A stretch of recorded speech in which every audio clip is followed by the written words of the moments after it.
नमस्ते। UPSC podcast channel में आपका स्वागत है।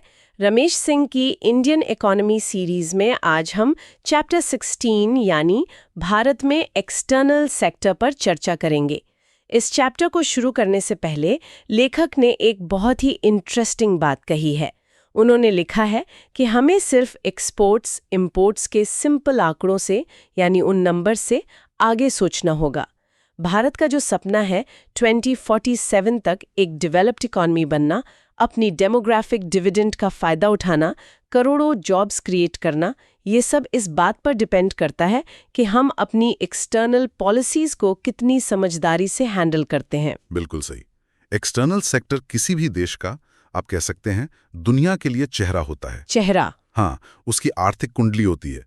ये सिर्फ पैसों का लेन देन नहीं है, ये दिखाता है कि हम ग्लोबल इकोनॉमी के साथ कितने इंटीग्रेटेड हैं, हमारी फाइनेंशियल स्टेबिलिटी कितनी मजबूत है और हम अपने बड़े लक्ष्यों को हासिल करने के लिए कितने तैयार हैं। अच्छा। असल में वो जो 2047 का पूरा सपना है ना, हाँ, वो इसी सेक्टर के मैनेजमेंट पे टिका है। Okay, let's unpack this. तो मतलब ये देश की अर्थव्यवस्था का वो दरवाजा है जो दुनिया के लिए खुलता है। हाँ। और इस दरवाजे को कितना खोलना है, कब खोलना है और कैसे मैनेज करना है, यही पूरी पॉलिसी है। प्रिसाइसली। तो चलिए आज की इस बातचीत में हम इस एक्सटर्नल सेक्टर के फंडामेंटल्स को समझने की कोशिश करते हैं।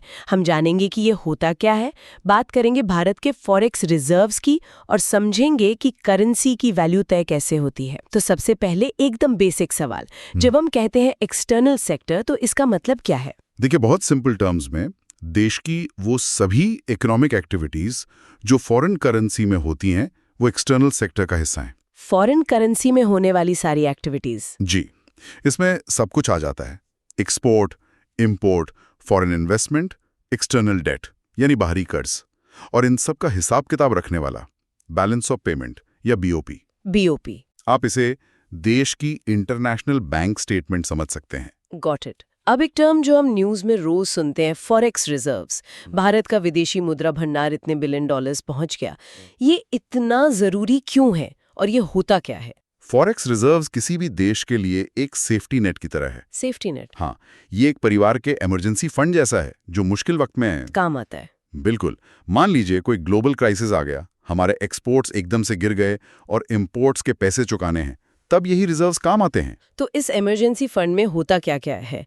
क्या सिर्फ यूएस डॉलर्स होते हैं? नहीं, इसमें मुख्य रूप से 4 चीजें होती हैं। 4? हाँ, पहला और सबसे बड़ा हिस्सा है फॉरेन करेंसी एसेट्स यानी एफसीए। इसमें डॉलर्स, यूरोज, येन जैसी विदेशी करेंसीज होती हैं। ठीक है। दूसरा है गोल्ड रिजर्व्स, सोना। सोना तो हमेशा से ही सेफ्टी नेट रहा है। हाँ, ये तो अल्टीमेट इंश्योरेंस है। तीसरा है स्पेशल ड्रॉइंग राइट्स या एसडीआरस। ये आईएमएफ की एक तरह की करेंसी है। और चौथा? चौथा है रिजर्व ट्रांसपोजिशन, आरटीपी। ये भी आईएमएफ के साथ हमारा एक तरह का अकाउंट है। ओके।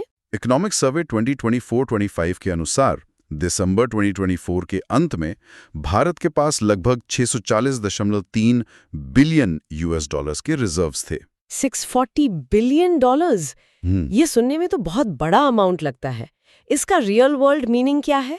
इसका मतलब ये है कि इन रिजर्व्स से हम लगभग 10.5 महीनों तक का अपना इंपोर्ट बिल चुका सकते हैं। 10.5 महीने? जी, भले ही हमारी एक्सपोर्ट से कोई कमाई ना हो। वाह, ये एक बहुत ही कंफर्टेबल पोजीशन है। मुझे याद है 1991 के क्राइसिस के समय हमारे पास कुछ हफ्तों का ही इंपोर्ट कवर बचा था। बिल्कुल, उसी संकट से हमने सबक सीखा है और एक और दिलचस्प आंकड़ा, ये रिजर्व्स हमारे कुल बाहरी कर्ज मतलब एक्सटर्नल डेट का लगभग 90% कवर करते हैं। 90%? हाँ, और इसी वजह से भारत, चीन, जापान और स्विट्जरलैंड के बाद दुनिया का चौथा सबसे बड़ा फॉरेक्स रिजर्व होल्डर है। आपने एक्सटर्नल डेट की बात की। हाँ, ये आंकड़ा भी काफी बड़ा है। सितंबर 2024 तक 711.8 बिलियन डॉलर्स। क्या ये एक चिंता की बात है? What's fascinating here is कि सिर्फ हेडलाइन नंबर देखने से पूरी कहानी पता नहीं चलती। मतलब? हाँ, 711.8 बिलियन डॉलर्स एक बड़ी रकम है, लेकिन हमें इसे इकोनॉमी के साइज के कंपैरिजन में देखना होगा। कॉन्टेक्स्ट में देखना होगा। एग्जैक्टली। हमारा डेट टू जीडीपी रेशो 19.4% है, जो 23-24% की ऑप्टिमल लिमिट के काफी अंदर है। अच्छा, मतलब हमारी पूरी इकोनॉमी के मुकाबले हमारा कर्ज मैनेजेबल है। Here's where it gets really interesting.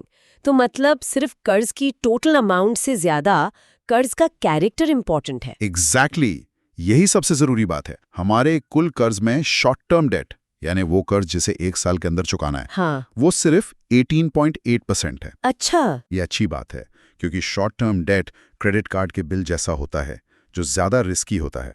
और हमारा ज्यादातर कर्ज लॉन्ग टर्म है, होम लोन की तरह। जिसे चुकाने के लिए हमारे पास समय है। बिल्कुल। एक और इंडिकेटर है डेट सर्विस रेशो, जो सिर्फ 5.1% है। 5.1%? इसका क्या मतलब हुआ? इसका मतलब है कि हम अपनी कुल एक्सपोर्ट अर्निंग्स का सिर्फ 5% हिस्सा कर्ज और उसका ब्याज चुकाने में इस्तेमाल कर रहे हैं। सिर्फ 5%? जी, ये बहुत ही हेल्दी साइन है। और ये कर्ज किस करेंसी में है, इससे भी फर्क पड़ता होगा। बिल्कुल, हमारा लगभग 53.4% कर्ज US डॉलर में है। लेकिन एक बड़ी बात यह है कि 31.2% कर्ज भारतीय रुपए में है। अच्छा, तो अपनी ही करेंसी में? हाँ, और अपनी ही करेंसी में कर्ज होने से करेंसी फ्लक्चुएशन का रिस्क कम हो जाता है। वो कैसे? मतलब अगर रुपया डॉलर के मुकाबले कमजोर भी हो तो हमारे कर्ज के उस 1/3 हिस्से पर कोई असर नहीं पड़ेगा। राइट। तो इन सब इंडिकेटर्स को मिला के देखें तो भारत की स्थिति कई दूसरी इकोनॉमीज के मुकाबले काफी मजबूत है। So what does this all mean? हमने फॉरेन करेंसी की बात की, कर्ज की बात की, पर इस करेंसी की वैल्यू तय कैसे होती है? एक जमाने में सुनते थे कि डॉलर 40 रुपए का था, आज 80 के पार है। ये सब कैसे होता है? If we connect this to the bigger picture, तो करेंसी की वैल्यू तय करने के लिए दुनिया में मोटे तौर पर 3 सिस्टम रहे हैं। 3 सिस्टम? हाँ। पहला था फिक्स्ड करेंसी रजीम। वर्ल्ड वॉर 2 के बाद IMF ने यह सिस्टम बनाया था।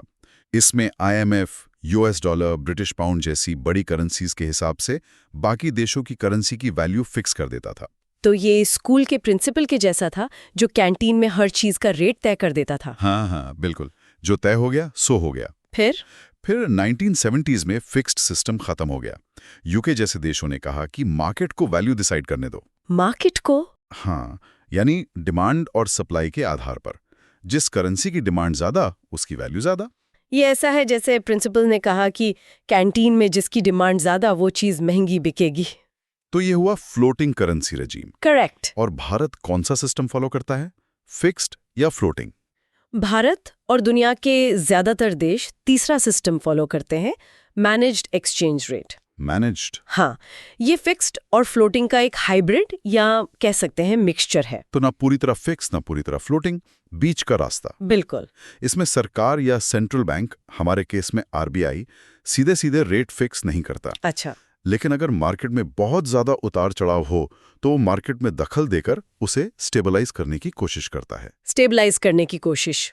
इसके भी 3 प्रकार हैं। इसके भी प्रकार हैं? जी। पहला है फ्री फ्लोट, जैसे US और यूरोपियन यूनियन। यहाँ सरकार लगभग कभी इंटरफेयर नहीं करती, मार्केट को पूरी आजादी। हाँ। दूसरा है मैनेज्ड विथ फ्लेक्सिबिलिटी। ये भारत, जापान, कनाडा फॉलो करते हैं। इसमें सेंट्रल बैंक जरूरत पड़ने per day to day volatility को कम करने के लिए इंटरवीन करता है। और भारत 1992-93 से यही सिस्टम फॉलो कर रहा है। बिल्कुल। और तीसरा है पेग्ड करेंसी। इसमें कुछ छोटी इकोनॉमीज अपनी करेंसी को किसी बड़ी करेंसी जैसे US डॉलर के साथ एक फिक्स्ड रेट पर बांध देती हैं। हाँ, इसे हार्ड फिक्स भी कहते हैं। लेकिन इसमें तो रिस्क होगा बहुत। अर्जेंटीना का 2002 का उदाहरण दिखाता है कि ये कभी काम करता है और कभी कभी बहुत बुरी तरह फेल भी हो जाता है। तो आज हमने एक्सटर्नल सेक्टर की दुनिया में एंट्री की, फॉरेक्स रिजर्व्स और एक्सटर्नल डेट की हेल्थ को समझा और ये भी जाना कि करेंसी एक्सचेंज रेट्स कैसे काम करते हैं। This raises an important question. ये तो सिर्फ शुरुआत है। ये एक्सचेंज रेट्स असल में हमारी डेली लाइफ को, इंपोर्ट एक्सपोर्ट को और देश की इकोनॉमी को प्रैक्टिकली कैसे अफेक्ट करते हैं। हाँ, ये जानना जरूरी है। और कन्वर्टिबिलिटी और स्पेशल इकोनॉमिक जोन्स जैसे कॉन्सेप्ट्स इसमें क्या रोल प्ले करते हैं। बिल्कुल, ये सारे टॉपिक्स आपस में जुड़े हुए हैं। इस पूरी तस्वीर को और बेहतर तरीके से समझने के लिए चलिए आगे बढ़ते हैं। ठीक है, अब हम फॉरेन एक्सचेंज मार्केट पर चर्चा करेंगे। हम सब रोज अखबारों में पढ़ते हैं, रुपया गिरा, डॉलर मजबूत हुआ, पर ये नंबर सिर्फ हेडलाइन से कहीं ज्यादा है। ये हमारी पूरी अर्थव्यवस्था की कहानी कहते हैं।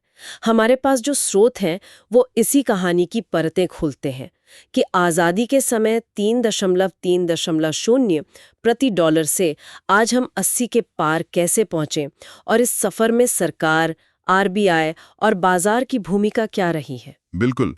और ये सिर्फ बड़े अर्थशास्त्रियों का विषय नहीं है। विदेश में पढ़ रहे किसी छात्र की फीस से लेकर हमारे किचन में आने वाले खाने के तेल की कीमत तक सब कुछ इसी से जुड़ा है। आज हम इसी सिस्टम को समझने की कोशिश करेंगे, खासकर उन शब्दों को जो हमें अक्सर कंफ्यूज करते हैं और उन ऐतिहासिक फैसलों को जिन्होंने रुपए की आज की हालत तय की है। Okay, let's unpack this. हम सब जानते हैं कि फॉरेक्स मार्केट में करेंसी ट्रेड होती है, पर जो चीज़ मुझे हमेशा उलझाती है वो ये है कि इसका कोई सेंट्रल लोकेशन क्यों नहीं है। बॉम्बे स्टॉक एक्सचेंज की तरह कोई एक बिल्डिंग क्यों नहीं है। ये पूरा डिसेंट्रलाइज्ड सिस्टम असल में भरोसे पर कैसे चलता है? बहुत अच्छा सवाल है। ये कोई एक फिजिकल जगह नहीं है, बल्कि दुनिया भर के बैंकों, कंपनियों और सरकारों का एक इलेक्ट्रॉनिक नेटवर्क है। और ये भरोसे पर इसलिए चलता है क्योंकि इसके खिलाड़ी बहुत बड़े हैं। सेंट्रल बैंक्स, बड़े इन्वेस्टमेंट फंड्स, मल्टीनेशनल कॉर्पोरेशंस। लेकिन असली मुद्दा ये नहीं कि ये कहाँ है, बल्कि ये है कि यहाँ रेट तय कैसे होता है। हमारे स्रोत 3 मुख्य व्यवस्थाओं की बात करते हैं। पहला है फ्री फ्लोटिंग, जो बिल्कुल सब्जी मंडी जैसा है। जिस करेंसी की डिमांड ज्यादा, सप्लाई कम, उसका भाव बढ़ गया। ज्यादातर पश्चिमी देश इसी पर चलते हैं। और दूसरा है फिक्स्ड एक्सचेंज रेट, जहां सरकार या सेंट्रल बैंक एक रेट तय कर देता है, जैसे चीन कई सालों तक करता रहा। और फिर उन्हें वो रेट बनाए रखने के लिए मार्केट में लगातार खरीद बिक्री करनी पड़ती है। और फिर आता है तीसरा रास्ता, जो भारत अपनाता है, मैनेज्ड फ्लोटिंग रेट। अच्छा, मतलब रेट ज्यादातर तो डिमांड सप्लाई से ही तय होता है, लेकिन अगर रुपया बहुत तेजी से गिरने या चढ़ने लगे तो आरबीआई पिक्चर में आता है। ये दिलचस्प है। पर क्या मैनेज्ड फ्लोटिंग का मतलब ये नहीं कि आरबीआई के पास बहुत ज्यादा ताकत आ जाती है? मतलब वो जब चाहें जैसे चाहें रुपए की कीमत को प्रभावित कर सकते हैं? स्रोत इस पर क्या कहते हैं कि इस ताकत का इस्तेमाल कब और कैसे होना चाहिए? ये एक बहुत बड़ी बहस का मुद्दा है।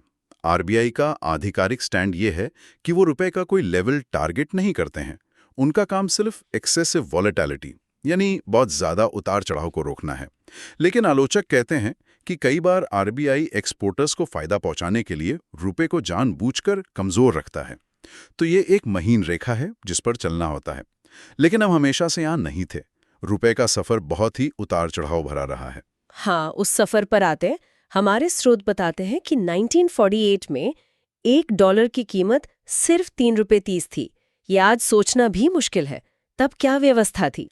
तब हम आईएमएफ के बनाए ब्रेटन वुड्स सिस्टम का हिस्सा थे, जो एक तरह का फिक्स्ड करेंसी सिस्टम ही था। 1948 तक तो हमारा रुपया ब्रिटिश पाउंड से जुड़ा हुआ था। आज़ादी के बाद हमने उसे डॉलर से जोड़ दिया। मुझे याद है जब मैं कॉलेज में था तो $1 45 रुपए का था और हमें लगता था कि ये बहुत ज़्यादा है। आज की पीढ़ी के लिए 3 रुपए 30 का रेट तो किसी और दुनिया की बात लगती है। फिर ये बदलाव कब और कैसे शुरू हुआ? पहला बड़ा कदम सितंबर 1975 में आया, जब भारत ने रुपए को डॉलर और पाउंड दोनों से अलग कर दिया। आरबीआई ने दुनिया की बड़ी करेंसीज की एक बास्केट यानी टोकरी के आधार पर रुपए का मूल्य तय करना शुरू किया। इसमें डॉलर, येन, ड्यूश मार्क जैसी करेंसीज शामिल थी। तो ये भी फिक्स्ड और फ्लोटिंग के बीच का ही एक रास्ता था। हाँ, बिल्कुल। पर असली भूचाल तो 1991 के आर्थिक संकट के बाद आया। उस संकट के दौरान भारत का बैलेंस ऑफ पेमेंट्स यानी भुगतान संतुलन बिगड़ गया था। हमारे पास इंपोर्ट का बिल चुकाने के लिए विदेशी मुद्रा यानी हार्ड करेंसी खत्म हो रही थी। डॉलर, पाउंड, येन ये सब हार्ड करेंसी हैं जिन पर दुनिया को भरोसा है, क्योंकि ये उन देशों की है जिनके सामान की सबको जरूरत है। हमारा रुपया उस वक्त एक सॉफ्ट करेंसी था जिसकी अंतर्राष्ट्रीय बाजार में ज्यादा पूछ नहीं थी। बिल्कुल। हमारे पास मुश्किल से कुछ हफ्तों के इंपोर्ट के लिए डॉलर बचे थे। इसी संकट के बीच हमें आईएमएफ के पास मदद के लिए जाना पड़ा और 1981-82 में ही भारत ने आईएमएफ के साथ एक extended fund facility EFF agreement sign कर लिया था, जो इस संकट की नींव तैयार कर रहा था।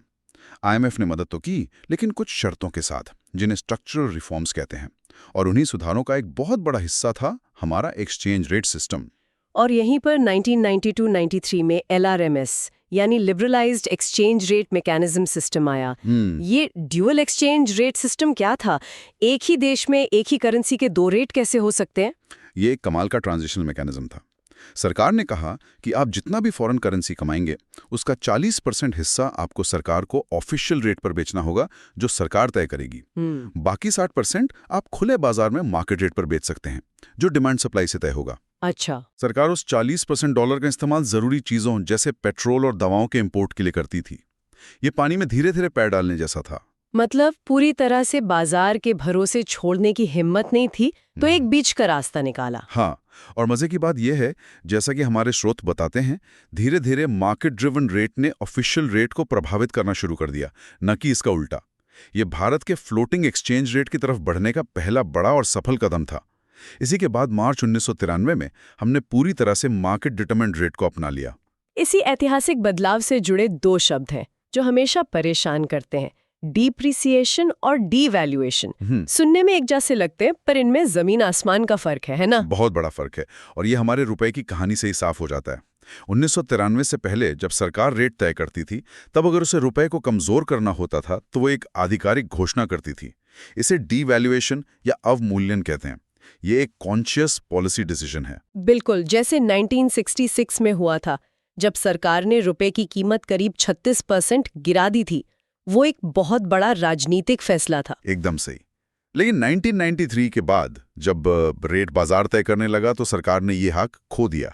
अब अगर डिमांड और सप्लाई की वजह से रुपए डॉलर के मुकाबले कमजोर होता है, जैसे $1 बराबर 80 से 82 रुपए हो जाएं, तो उसे डेप्रिसिएशन कहते हैं। एग्जैक्टली।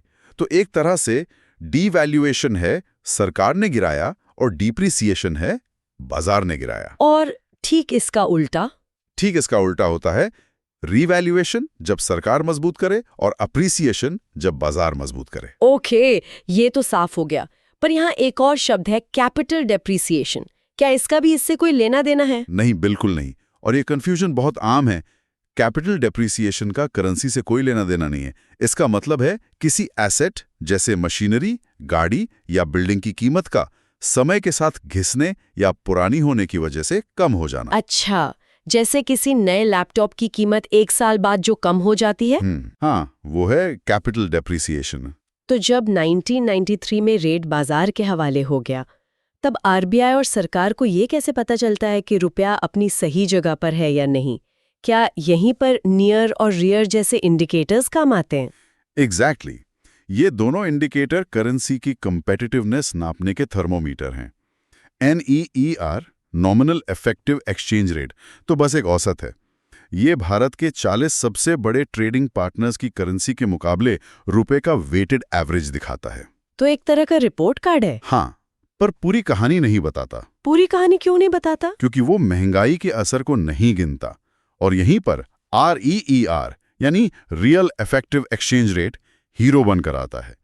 REER उसी नियर को लेता है, पर उसमें भारत और दूसरे देशों की महंगाई के फर्क को एडजस्ट कर देता है। ये असल में बताता है कि हमारी खरीदने की ताकत, परचेजिंग पावर, बाकी देशों के मुकाबले कैसी है। यही किसी देश की कम्पिटिटिवनेस का असली पैमाना है।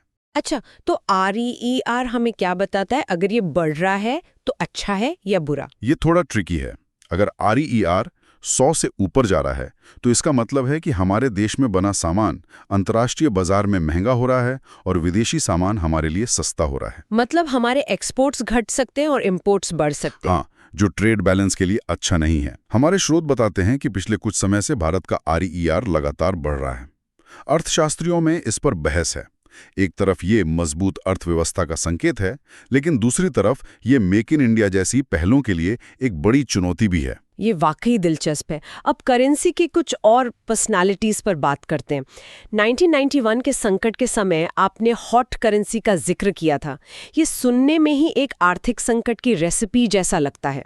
स्रोत में जो साउथ ईस्ट एशियन देशों का उदाहरण है, क्या आप बता सकते हैं कि असल में वहां हुआ क्या था? हाँ, ये समझना बहुत जरूरी है। हॉट करेंसी वो विदेशी निवेश है जो किसी देश में सिर्फ शॉर्ट टर्म फायदे के लिए बहुत तेजी से आता है। जैसे कोई विदेशी निवेश भारतीय स्टॉक मार्केट में पैसा लगाए क्योंकि यहाँ ब्याज दरें ज्यादा हैं। 1990 के दशक में साउथ ईस्ट एशियन देशों जैसे थाईलैंड और इंडोनेशिया में यही हुआ। बहुत सारा अमेरिकी डॉलर उनकी इकोनॉमीज में आया। ये उस मेहमान की तरह है जो पार्टी में आता तो धूम धड़ाके से है, पर कब निकल जाए किसी को पता नहीं होता। और फिर वो मेहमान अचानक जाने का फैसला कर लेता है। और जब वो जाने लगता है तो अपने डॉलर वापस मांगता है। अचानक से उस देश की करेंसी पर बिकने का जबरदस्त दबाव बनता है। इसी दबाव को या उस हॉट करेंसी को, जिस पर देश से बाहर जाने का प्रेशर हो, हीटेड करेंसी कहते हैं। और तब करेंसी की वैल्यू गिरने लगती है। हाँ, उस देश की करेंसी तेजी से डिप्रिशिएट होने लगती है और पूरी अर्थव्यवस्था हिल जाती है। यही 1997 के एशियन फाइनेंशियल क्राइसिस का एक बड़ा कारण था।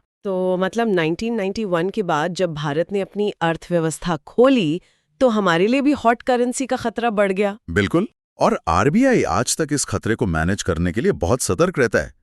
इसी से जुड़े दो और कॉन्सेप्ट्स हैं जो अर्थशास्त्री केन्स ने दिए थे, चीप करेंसी और डियर करेंसी। अच्छा, इसका मतलब नोट की क्वालिटी से नहीं बल्कि पैसे की उपलब्धता से है। चीप करेंसी मतलब जब लोन वगैरह आसानी से और कम ब्याज दर पे मिल रहा हो। एकदम, जब अर्थव्यवस्था में पैसा सस्ता और भरपूर हो।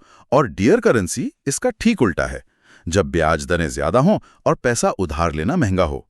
आमतौर पर एक डियर करेंसी वाली अर्थव्यवस्था हॉट मनी को आकर्षित करती है क्योंकि विदेशी निवेशकों को ज्यादा रिटर्न मिलता है। लेकिन इसका दूसरा पहलू ये है कि देश के बिजनेस के लिए लोन लेना महंगा हो जाता है, जिससे ग्रोथ धीमी हो सकती है। बिल्कुल सही। So what does this all mean? मतलब इन सब बातों का निचोड़ क्या है? रुपए के इस 75 इयर्स के सफर से हमें क्या सीखना चाहिए? इसका निचोड़ ये है कि रुपए की कीमत सिर्फ एक नंबर नहीं है। ये हमारी अर्थव्यवस्था की सेहत, हमारी सरकार की नीतियों और दुनिया में भारत की जगह का एक आईना है। ये फिक्स्ड रेट की सुरक्षा से निकलकर मैनेज्ड फ्लोटिंग के तूफानी समंदर में उतरने की कहानी है। ये दिखाता है कि ग्लोबलाइजेशन के फायदे हैं तो हॉट करेंसी जैसे खतरे भी हैं। और हर बार जब रुपया गिरता है तो किसी इंपोर्टर को नुकसान होता है तो किसी एक्सपोर्टर को फायदा। ये ए जीरो सम गेम नहीं है। What's fascinating here is हमने सरकार, आरबीआई और बाजार की बात की कि कैसे ये तीनों मिलकर करेंसी का मूल्य तय करते हैं। लेकिन आज के दौर में जब क्रिप्टो करेंसीज और ग्लोबल डिजिटल पेमेंट प्लेटफॉर्म्स आ रहे हैं जो किसी देश की सीमा को नहीं मानते, तो ये पूरी पावर स्ट्रक्चर ही सवालों के घेरे में आ जाती है। बिल्कुल। और ये हमें इस पूरी बातचीत के सबसे बड़े सवाल पर लाके खड़ा करता है कि सेंट्रल बैंक्स, बड़ी-बड़ी टेक कंपनियां या फिर हम और आप जैसे आम लोग एक डिसेंट्रलाइज्ड नेटवर्क के जरिए, ये एक ऐसा सवाल है जिसका जवाब अगले दशक की पूरी आर्थिक और राजनीतिक दिशा तय करेगा। चलिए आगे बढ़ते हैं। ठीक है, तो अब हम करंट अकाउंट पर चर्चा करेंगे। हाँ, ये शब्द हम न्यूज में बहुत सुनते हैं, पर इसके दो मतलब हैं जो सोर्सेज में दिए गए हैं। एक तो वो है जो हम सब जानते हैं, बैंक वाला करंट अकाउंट। हाँ, जो बिजनेस वाले लोग या दुकानदार खुलवाते हैं। राइट, जिसमें आपको कोई ब्याज तो मिलता नहीं, लेकिन दिन में कितनी भी बार पैसे निकालो डालो कोई रोक टोक नहीं होती। और कई बार तो बैंक आपको ओवरड्राफ्ट की सुविधा भी दे देता है। मतलब आपके अकाउंट में जीरो बैलेंस है, फिर भी आप कुछ पैसे निकाल सकते हैं। ये पूरी तरह से ट्रांजैक्शनल होता है। एग्जैक्टली। लेकिन जो दूसरा मतलब है वो है असली खिलाड़ी, एक्सटर्नल सेक्टर वाला करंट अकाउंट। हाँ, इसे ऐसे समझ सकते हैं कि ये पूरे देश का, मतलब भारत का, बाकी दुनिया के साथ एक साल का पूरा हिसाब किताब है। एक तरह से देश की सालाना बैलेंस शीट। बिल्कुल। और ये कोई प्राइवेट हिसाब किताब नहीं है, इसे देश की सेंट्रल बैंक यानी आरबीआई सरकार की तरफ से मेंटेन करती है। अच्छा। इसमें देश के सारे फॉरेन करेंसी के लेन देन का हिसाब होता है। मतलब एक साल में देश में कितना डॉलर, पाउंड या येन आया और कितना बाहर गया, हर एक चीज का लेखा जोखा। तो इसमें आता क्या क्या है? मतलब अगर इनफ्लो की बात करें, देश की कमाई की, तो जैसे मान लीजिए कोई सॉफ्टवेयर कंपनी है टीसीएस, वो अमेरिका में अपना सॉफ्टवेयर बेचकर डॉलर्स कमा रही है, तो वो इनफ्लो हुआ। हाँ, वो क्रेडिट साइड में आएगा। मतलब देश में पैसा आया। और सिर्फ आईटी ही क्यों, सोचिए सारे एक्सपोर्ट्स, जैसे चाहे वो गुजरात के सूरत से तराशे गए हीरे जवाहरात हो, या पंजाब से भेजा गया बासमती चावल, या फिर तिरुपुर से भेजा गया कपड़ा। अच्छा, मतलब गुड्स। हाँ, गुड्स। और सिर्फ सामान ही नहीं, सर्विसेज भी, जैसे भारत का पूरा आईटी सेक्टर, बीपीओज, टूरिज्म। जब कोई विदेशी भारत घूमने आता है और यहाँ खर्च करता है तो वो भी तो सर्विस एक्सपोर्ट ही है। हाँ, और एक बहुत बड़ा हिस्सा तो प्राइवेट रेमिटेंस का भी होगा ना? एब्सोल्युटली। मतलब जो हमारे रिश्तेदार, दोस्त, भाई जो दुबई, अमेरिका, कनाडा में मेहनत करते हैं और अपने घर पैसा भेजते हैं। हाँ, वो सारा पैसा फॉरेन करेंसी में आता है। ये तो देश के लिए एक बहुत बड़ा और स्थिर सहारा है। केरल, पंजाब जैसे राज्यों की तो इकोनॉमी में इसका बहुत बड़ा योगदान है। समझ गई। तो ये सब हो गया इनफ्लो, देश की कमाई। और खर्चे की तरफ देखें तो मेरा अंदाजा है कि हमारा सबसे बड़ा आउटफ्लो तो कच्चा तेल खरीदने में ही चला जाता होगा। आपने बिल्कुल नब्ज पकड़ ली। क्रूड ऑयल इंपोर्ट्स हमारा सबसे बड़ा खर्चा है। इसके अलावा चीन से आने वाले इलेक्ट्रॉनिक्स और मोबाइल फोन, जर्मनी से आने वाली मशीनरी, ये सब बड़े इंपोर्ट्स हैं। और जैसे हम विदेश घूमने जाते हैं या कोई स्टूडेंट कनाडा में अपनी कॉलेज की फीस भर रहा है। हाँ, या हम सब जो नेटफ्लिक्स का सब्सक्रिप्शन लेते हैं, ये सब डेबिट साइड मतलब आउटफ्लो में जाता है। तो साल के आखिर में जब पूरा हिसाब किताब होता है तो या तो हम फायदे में होते हैं, जिसे कहते हैं करंट अकाउंट सरप्लस, मतलब कमाई ज्यादा खर्चा कम, या फिर हम घाटे में होते हैं, जो ज्यादातर होता है, जिसे कहते हैं करंट अकाउंट डेफिसिट या CAD। और भारत की कहानी में ज्यादातर CAD ही रहा है, क्योंकि हमारी तेल और सोने जैसी चीजों पर इंपोर्ट की निर्भरता बहुत ज्यादा है। लेकिन हमेशा ऐसा नहीं था। सोर्सेज में एक बहुत मजेदार फैक्ट दिया गया है। कौन सा? कि 2000 से 2003 तक लगातार 3 साल भारत का करंट अकाउंट सरप्लस में था। सोर्स कहता है कि ये भारतीय आर्थिक इतिहास में पहली बार हुआ था। ये तो बड़ी बात है। ये एक बहुत बहुत बड़ी बात थी। उस दौर में हमारी इकोनॉमी में कुछ स्ट्रक्चरल बदलाव आ रहे थे। हमारा IT सेक्टर दुनिया में अपनी पहचान बना रहा था। एक्सपोर्ट्स बढ़ रहे थे और ग्लोबल इकोनॉमी भी ठीक ठाक चल रही थी। मतलब हम दुनिया से जितना खरीद रहे थे उससे ज्यादा बेच रहे थे या कमा रहे थे। लेकिन वो एक छोटा दौर था। हाँ, एक छोटा दौर था। आजकल की बात करें तो 2024-25 के जो आंकड़े दिए गए हैं, हमारा करंट अकाउंट डेफिसिट GDP का 1.2% है। 1.2%। तो क्या ये चिंता की बात है? सुनने में तो $15.3 बिलियन बहुत ज्यादा लगता है। ये बहुत अच्छा सवाल है। जरूरी नहीं कि हर डेफिसिट बुरा हो। अच्छा? अगर कोई देश बहुत ज्यादा मशीनरी और टेक्नोलॉजी इंपोर्ट कर रहा है ताकि वो अपने आप फैक्ट्रियां लगा सके और भविष्य में उत्पादन बढ़ा सकें, तो वो डेफिसिट एक तरह का इन्वेस्टमेंट है। लेकिन अगर डेफिसिट सिर्फ कंजम्पशन की वजह से है, जैसे हम बस विदेशी फोन और गाड़ियां खरीद रहे हैं, तो वो चिंता की बात हो सकती है। तो ये 1.2% किस कैटेगरी में आता है? देखिए, RBI के हिसाब से 2 से 2.5% तक का डेफिसिट मैनेजेबल है, मतलब हम उसे झेल सकते हैं।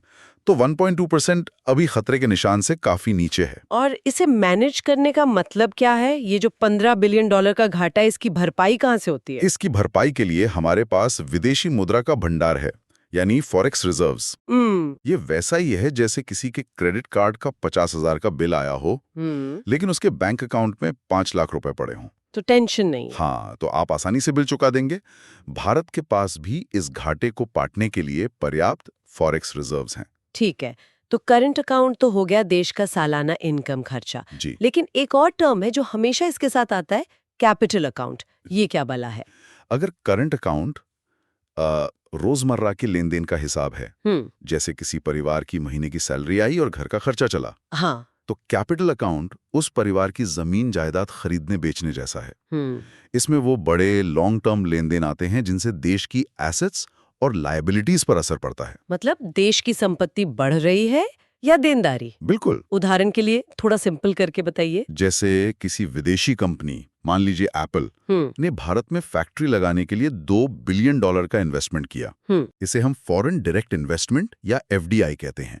ये पैसा देश में आया और यहाँ एक एसेट मतलब एक फैक्ट्री बनी, तो ये कैपिटल अकाउंट में इनफ्लो है।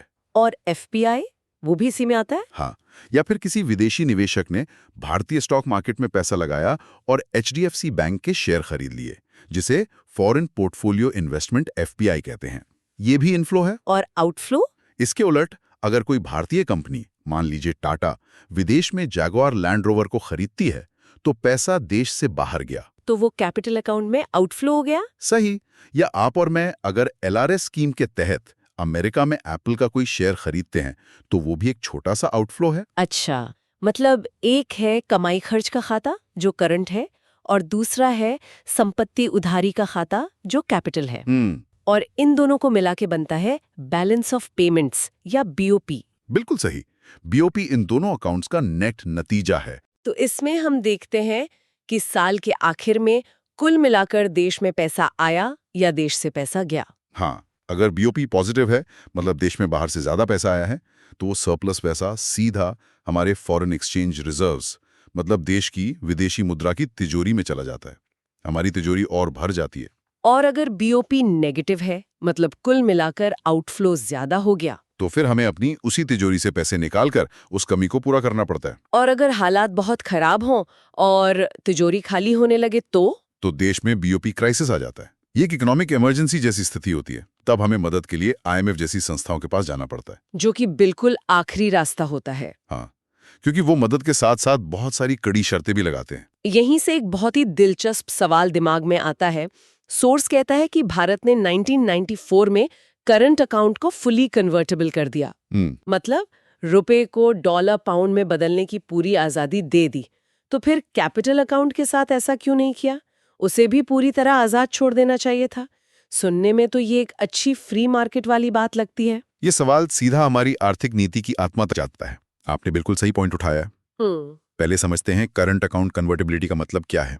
इसका सीधा मतलब है कि अगर आपको करंट अकाउंट से जुड़े किसी भी काम के लिए, जैसे विदेश घूमना या बच्चे की फीस भेजना, हाँ, या जर्मनी से कोई मशीन इंपोर्ट करनी है, तो आपको जितनी भी फॉरेन करेंसी चाहिए वो आपको बिना किसी खास रोक टोक के ऑफिशियल एक्सचेंज रेट पर मिल जाएगी। मतलब सरकार आपसे सवाल जवाब नहीं करेगी। नहीं, ये रुपए को रोजमर्रा के कामों के लिए पूरी आजादी देना है। लेकिन कैपिटल अकाउंट पर यह आजादी पूरी नहीं है, वहां पार्शियल कन्वर्टिबिलिटी है। तो अब बताइए ऐसा क्यों? देखिए, कैपिटल अकाउंट का मतलब है देश से पैसा बाहर जाना या अंदर आना इन्वेस्टमेंट के लिए। ये पैसा बहुत वॉलेटाइल यानी चंचल होता है। चंचल कैसे? अगर हम इसे पूरी तरह खोल दें तो हो सकता है कि किसी आर्थिक संकट की अफवाह पर विदेशी निवेशक अपना सारा पैसा, अरबों डॉलर, भारतीय स्टॉक मार्केट से निकालकर रातों रात बाहर ले जाएं। ओहो, इसे हॉट मनी का आउटफ्लो या कैपिटल फ्लाइट कहते हैं। इससे हमारी अर्थव्यवस्था, हमारा स्टॉक मार्केट, रुपए की कीमत सब कुछ तबाह हो सकता है। मतलब ये एक तरह का सेफ्टी वॉल्व है जो प्रेशर को अचानक रिलीज होने से रोकता है। बिल्कुल, ये वैसा ही है कि आप अपने बच्चे को पॉकेट मनी, मतलब करंट अकाउंट, तो पूरी खर्च करने देते हैं कि जाओ जो खरीदना है खरीदो। हाँ, लेकिन अगर वो कहे कि मुझे घर की जमीन जायदाद, मतलब कैपिटल अकाउंट, बेचनी है और वो पैसा कहीं और लगाना है, तो आप कहेंगे रुको, पहले 100 बार सोचेंगे। सही बात है। देश भी अपनी बड़ी संपत्ति को लेकर यही सावधानी बरतता है। तो ये पार्शियल आजादी कितनी है? सोर्स में कुछ आंकड़े दिए हैं। हाँ, ऐसा नहीं है कि बिल्कुल रोक है, एक लिमिट के अंदर आजादी है। जैसे भारतीय कंपनियां ऑटोमेटिक रूट से हर साल $500 मिलियन तक विदेश में इन्वेस्ट कर सकती हैं। और आम नागरिक? आम नागरिक भी लिबरलाइज्ड रेमिटेंस स्कीम LRS के तहत हर साल $2.5 लाख तक बाहर भेज सकता है। करीब 2 करोड़ रुपए? हाँ, विदेश में शेयर्स खरीदने के लिए, प्रॉपर्टी खरीदने के लिए। तो कुछ हद तक आजादी है, लेकिन एक लिमिट के साथ। ये जो कैपिटल अकाउंट पर इतनी सावधानी बरती जा रही है, इसका कनेक्शन शायद हमारे इतिहास से है। सोर्स में 1990 के दशक के बीओपी संकट और IMF की शर्तों का जिक्र है। बिल्कुल, वो भारत की आर्थिक कहानी का एक डिफाइनिंग मोमेंट था। 1991 में हालात इतने खराब थे कि हमारे फॉरेक्स रिजर्व्स लगभग खत्म हो गए थे। मैंने पढ़ा कि सिर्फ 15 दिन का इंपोर्ट बिल चुकाने लायक पैसा बचा था। हाँ, सोचिए, एक देश के तौर पर यह कितनी शर्मिंदगी की बात थी। हमें अपना सोना हवाई जहाज में लादकर बैंक ऑफ इंग्लैंड और स्विट्जरलैंड के पास गिरवी रखना पड़ा था ताकि वो हमें कर्ज दे सकें। ये तो वैसा ही है जैसे किसी परिवार को अपना सोना सुनार के पास गिरवी रखना पड़े घर का राशन चलाने के लिए। ये तो नेशनल ह्यूमिलिएशन जैसी बात थी। एग्जैक्टली। उस समय हमें मदद के लिए IMF के पास जाना पड़ा और उन्होंने बहुत ही कड़ी शर्तें रखी। और वो शर्तें क्या थीं? सोर्स के मुताबिक सबसे पहले तो रुपए की कीमत को 2 हफ्तों के अंदर 22% गिरा दिया गया। डिवैल्यूएशन। 22%? हाँ, जो डॉलर उस समय 21 रुपए का था वो सीधा 27 रुपए का हो गया। इसका मतलब हमारे लिए इंपोर्ट रातों रात महंगे हो गए और विदेशियों के लिए हमारे एक्सपोर्ट सस्ते हो गए। फिर दूसरी बड़ी शर्त थी इंपोर्ट पर लगने वाली कस्टम ड्यूटी को कम करना। अच्छा।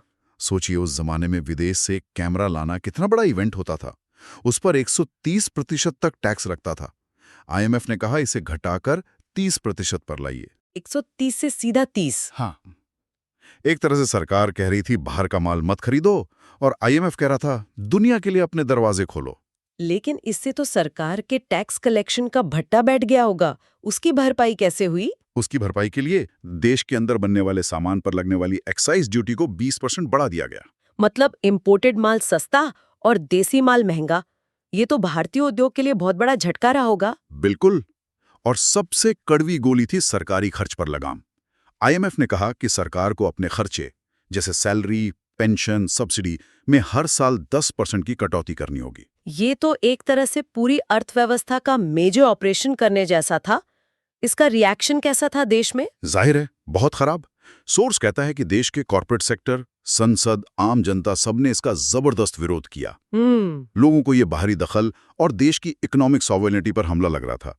संसद में बहस होती थी, सड़कों पर प्रदर्शन होते थे। लेकिन यहाँ एक दिलचस्प मोड़ आता है। सोर्स कहता है कि शुरुआत में विरोध के बावजूद 1999-2000 तक आते आते हवा बदल गई। हाँ, जब इन सुधारों के फायदे दिखने लगे, हमारी इकोनॉमी पटरी पर आने लगी, ग्रोथ बढ़ने लगी, दुकानों में विदेशी सामान दिखने लगा। तो जो लोग विरोध कर रहे थे वो भी धीरे धीरे मानने लगे कि ये कड़वी दवाई उस समय जरूरी थी। हाँ, और फिर इन सुधारों के प्रति जो एक वैचारिक आइडियोलॉजिकल विरोध था वो लगभग खत्म हो गया। भारत ने न सिर्फ आईएमएफ की शर्तों को पूरा किया, बल्कि सुधारों की राह पर उससे भी आगे बढ़ गया। ये दिखाता है कि कैसे एक बड़े संकट ने हमारी पूरी आर्थिक सोच की दिशा ही बदल दी। सही। वो डर कि अर्थव्यवस्था को खोलने से सब बर्बाद हो जाएगा, वो डर खत्म हो गया और एक नए आत्मविश्वास ने जन्म लिया। तो मतलब आज हम अपनी अर्थव्यवस्था को जिस तरह से मैनेज करते हैं, खासकर विदेशी मुद्रा को लेकर हमारी जो नीतियां हैं, जैसे कैपिटल अकाउंट पर थोड़ी लगाम रखना, पर्याप्त फॉरेक्स रिजर्व्स मेंटेन करना, इन सब की जड़ें उसी एक संकट और उसके बाद हुए सुधारों से जुड़ी हुई हैं। 1991 का वो संकट एक तरह से ब्लेसिंग इन डिस्गाइज था। बिल्कुल, वो एक टर्निंग पॉइंट था जिसने भारत की अर्थव्यवस्था को हमेशा के लिए बदल दिया। और ये सोचना भी दिलचस्प है कि आज जब हम एक $5 ट्रिलियन इकोनॉमी बनने की बात करते हैं, तो क्या कैपिटल अकाउंट पर लगी ये लगाम हमारी रफ्तार को धीमा कर रही है, या फिर हमें किसी अनदेखे तूफान से बचाने वाला एक जरूरी सेफ्टी नेट है? इस पर बहस आज भी जारी है। बहुत जरूरी सवाल है ये। चलिए आगे बढ़ते हैं। ठीक है, अब हम स्पेशल इकोनॉमिक जोन पर चर्चा करेंगे। बिल्कुल। और ये समझना जरूरी है कि SEZs भारत की ग्लोबल इकोनॉमी के साथ इंटीग्रेट होने की कहानी का शायद पहला बड़ा चैप्टर था। अच्छा। ये कॉन्सेप्ट 2000 में एक पॉलिसी के तौर पर आया और फिर 2005 में स्पेशल इकोनॉमिक जोन एक्ट के साथ इसे एक मजबूत लीगल फ्रेमवर्क मिला। राइट। इसका मेन एम देश में एक्सपोर्ट हब्स बनाना था, मतलब देश के अंदर ही ऐसे ड्यूटी फ्री एनक्लेव्स जहां बिजनेस करना, खासकर एक्सपोर्ट करना बहुत आसान हो। और ये आइडिया कोई रातों रात नहीं आया था, है ना? सोर्सेज बताते हैं कि भारत इस गेम में काफी पहले से था। हाँ, बिल्कुल। एशिया का पहला एक्सपोर्ट प्रोसेसिंग जोन यानी EPZ 1965 में कांडला, गुजरात में हमने ही बनाया था। एग्जैक्टली। वो एक पायलट प्रोजेक्ट जैसा था। उसकी सक्सेस को देखकर बाद में एक्सपोर्ट ओरिएंटेड यूनिट्स या EOU का कॉन्सेप्ट आया। अच्छा, ये EOU क्या था? ये और भी फ्लेक्सिबल था। EOU कोई फैक्ट्री हो सकती थी जो देश में कहीं भी हो, बस शर्त ये थी कि वो अपना सारा प्रोडक्शन एक्सपोर्ट करेगी। ओके। जब 2005 में SEZ एक्ट आया तो उसने इन सब पुराने EPZs और EOUs को एक तरह से एक सिंगल स्ट्रीमलाइंड पॉलिसी के नीचे ले आया। तो एक कंसोलिडेशन जैसा हो गया, बिखरे हुए आइडियाज को एक छत के नीचे लाया गया। बिल्कुल। तो ये SEZs ये बनाता कौन है? क्या ये सरकारी पार्क्स की तरह सिर्फ गवर्नमेंट का काम है? नहीं, यही तो इसकी सबसे इंटरेस्टिंग बात थी। इन्हें केंद्र सरकार, राज्य सरकारें या कोई भी प्राइवेट कंपनी जैसे कोई बड़ा कॉर्पोरेट हाउस सेटअप कर सकता है। और ये सिर्फ फैक्ट्रीज तक लिमिटेड नहीं थे। आप IT सर्विसेज के लिए, एग्रीकल्चर बेस्ड प्रोडक्ट्स के लिए या हेवी मैन्युफैक्चरिंग के लिए किसी भी सेक्टर में SEZ बना सकते थे। ओके, तो इनके पीछे का ग्रैंड प्लान क्या था? सोर्सेज में 5 बड़े ऑब्जेक्टिव्स की लिस्ट है। हाँ, और वो पांचों ऑब्जेक्टिव्स मिलकर इसकी पूरी तस्वीर बनाते हैं। पहला, एडिशनल इकोनॉमिक एक्टिविटी जनरेट करना, मतलब बिजनेस बढ़ाना। हाँ, देश में ऐसा बिजनेस माहौल बनाना जो शायद नॉर्मल रूल्स एंड रेगुलेशंस में संभव ना हो। दूसरा और सबसे बड़ा, गुड्स और सर्विसेज का एक्सपोर्ट बढ़ाना, फॉरेन करेंसी के लिए। फॉरेन करेंसी के लिए, बिल्कुल। तीसरा, डोमेस्टिक और फॉरेन इन्वेस्टमेंट को अट्रैक्ट करना। SEZs को इन्वेस्टर्स के लिए एक रेड कार्पेट वेलकम की तरह डिजाइन किया गया था। आइए, यहाँ टैक्स कम है, रूल्स आसान है, बिजनेस कीजिए। एग्जैक्टली। चौथा था एम्प्लॉयमेंट पैदा करना। नई कंपनीज आएंगी तो नौकरियां भी आएंगी, सीधी सी बात है। और पांचवा, इंफ्रास्ट्रक्चर फैसिलिटीज डेवलप करना। जहां SEZ बनता है वहां अपने आप सड़कें, बिजली, पोर्ट कनेक्टिविटी सब कुछ सुधर जाता है। अब यहाँ कहानी का सबसे दिलचस्प मोड़ आता है। सोर्सेज के मुताबिक सब कुछ इतना अच्छा था, तो फिर कुछ सालों बाद इन जोन्स की चमक फीकी क्यों पड़ने लगी? They began to lose their lustre. हाँ, ऐसा लगा जैसे कोई सुपरस्टार जिसका करियर अचानक ढलान पर आ गया हो। इसकी जड़ टैक्स बेनिफिट्स में है। किसी भी बिजनेस के लिए सबसे बड़ा इंसेंटिव होता है प्रॉफिट, और प्रॉफिट पर लगता है टैक्स। SEZs का सबसे बड़ा सेलिंग पॉइंट था एक्सपोर्ट इनकम पर मिलने वाली जबरदस्त टैक्स छूट। कितनी जबरदस्त? मतलब कंपनीज को फायदा क्या था? फायदा एक 15 साल के टैक्स हॉलिडे पैकेज जैसा था। पहले 5 साल एक्सपोर्ट प्रॉफिट पर 100% इनकम टैक्स माफ। पूरा माफ? 1 रुपया भी टैक्स नहीं। अगले 5 साल 50% की छूट, और उसके बाद के 5 सालों के लिए जो प्रॉफिट आप वापस बिजनेस में रीइन्वेस्ट करते थे, उस पर 50% की छूट मिलती थी। अच्छा, तो मतलब इन्वेस्टमेंट को लॉक इन करने का एक क्लेवर तरीका था। बिल्कुल। सरकार कह रही थी कि कमाओ और उस कमाई को वापस भारत में ही लगाओ, हम उस पर भी छूट देंगे। तो फिर गड़बड़ का हुई? 2 चीजें हुई। एक, सरकार ले आई मिनिमल ऑल्टरनेट टैक्स यानी MAT।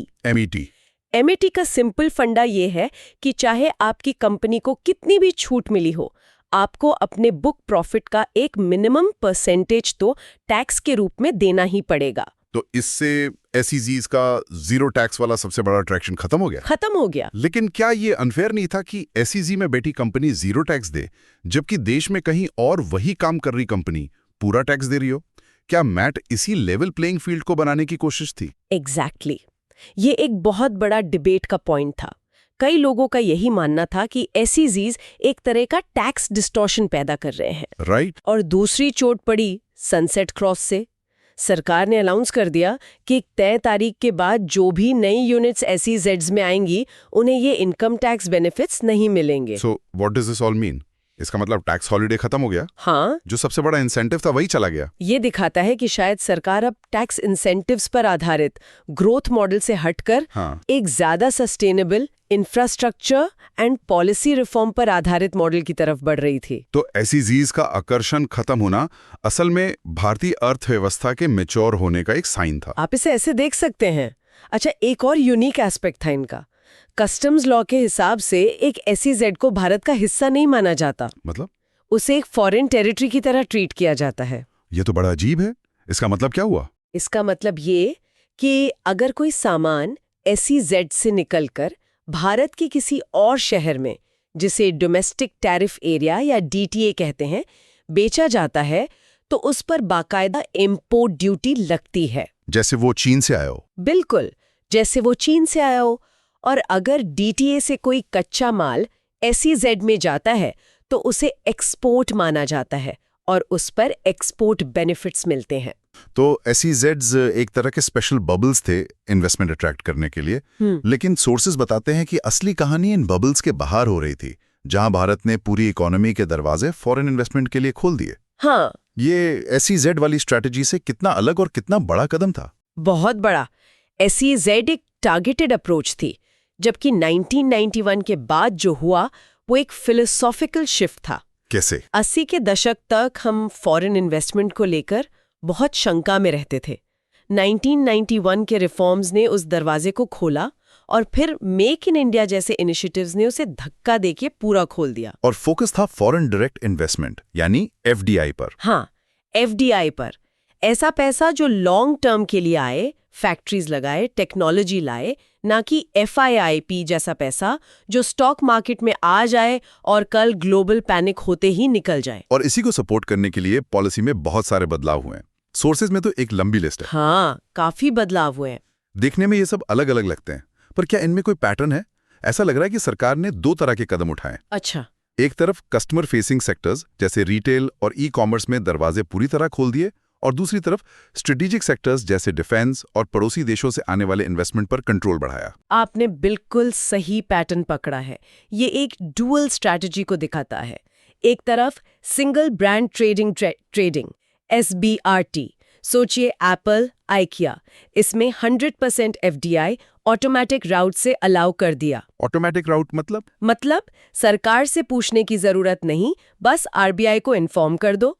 Construction, real estate, brokerage में भी 100% FDI। ओके। ई-कॉमर्स के मार्केटप्लेस मॉडल में भी 100% FDI है। लेकिन एक शर्त के साथ कि कोई एक सेलर प्लेटफॉर्म की टोटल सेल्स का 25% से ज्यादा नहीं बेच सकता। अच्छा, ताकि छोटे सेलर्स को बचाया जा सके। हाँ, ये सब दरवाजे खोलने वाले कदम है। और कंट्रोल बढ़ाने वाले कदम कौन से थे? वो ज्यादा स्ट्रेटेजिक है। जैसे डिफेंस सेक्टर में ऑटोमेटिक राउट से एफडीआई लिमिट 49% से बढ़ाकर 74% कर दी। 100% तक भी जा सकते हैं, पर गवर्नमेंट अप्रूवल से।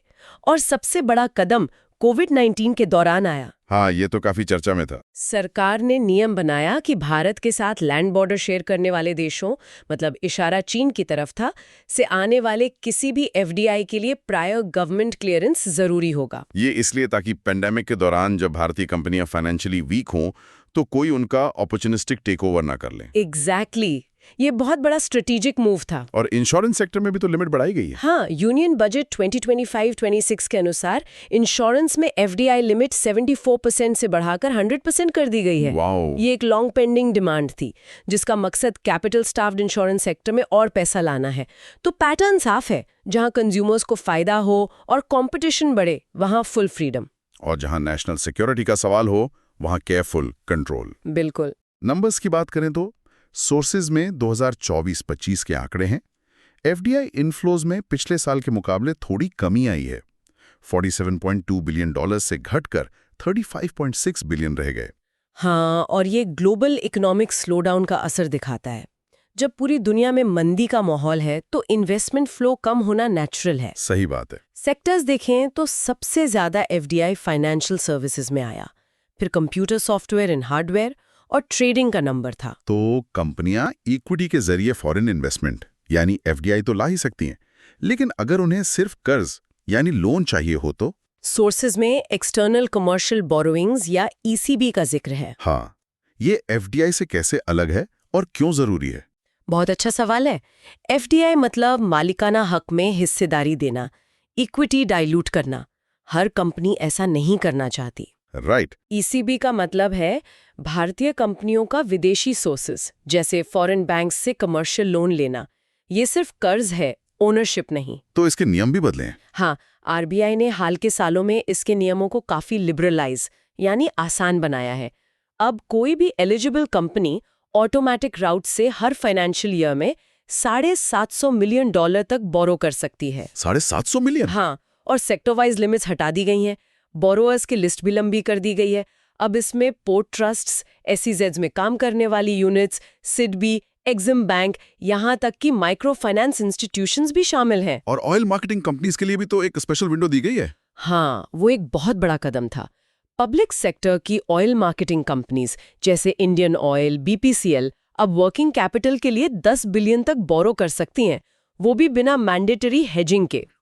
इसका मकसद था कच्चे तेल की खरीद से होने वाले डॉलर डिमांड के सडन स्पाइक को मैनेज करना, जिससे रुपए पे प्रेशर कम हो। बिल्कुल। ये हेजिंग शब्द बार बार आता है और अक्सर लोगों के सर के ऊपर से निकल जाता है। जरा इसे आसान भाषा में समझाएं। हेजिंग एक तरह से एक फाइनेंशियल इंश्योरेंस है। मान लीजिए आपकी कंपनी ने आज $1 मिलियन का लोन लिया जब $1 80 है। ठीक है। आपको 1 साल बाद $1 मिलियन चुकाने हैं, यानी 8 करोड़ रुपए। अब सोचिए 1 साल बाद रुपया गिरकर $1.85 हो गया। अब आपको 8.5 करोड़ रुपए चुकाने पड़ेंगे। ओ, तो 4.5 करोड़ रुपए का सीधा नुकसान। सीधा नुकसान।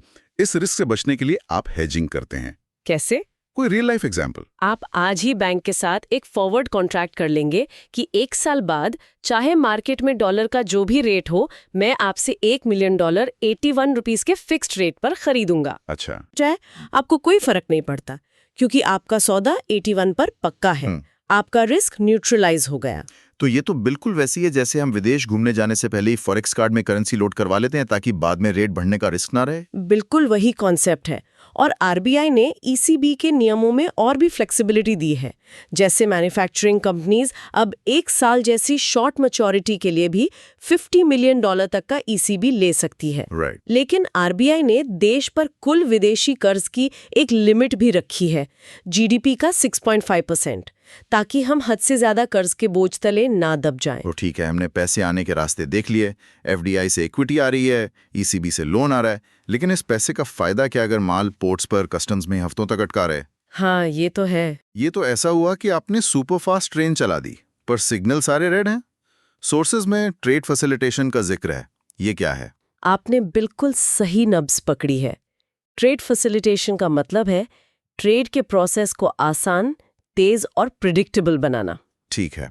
इसी के लिए भारत ने वर्ल्ड ट्रेड ऑर्गेनाइजेशन के ट्रेड फैसिलिटेशन एग्रीमेंट यानी TFA पर साइन किया है और इसे लागू करने के लिए 2016 में एक high powered national committee on trade facilitation NCTF बनाई गई। और इस कमेटी ने सिर्फ मीटिंगें की या जमीन पर कुछ काम भी हुआ? नहीं, काफी कंक्रीट काम हुआ है।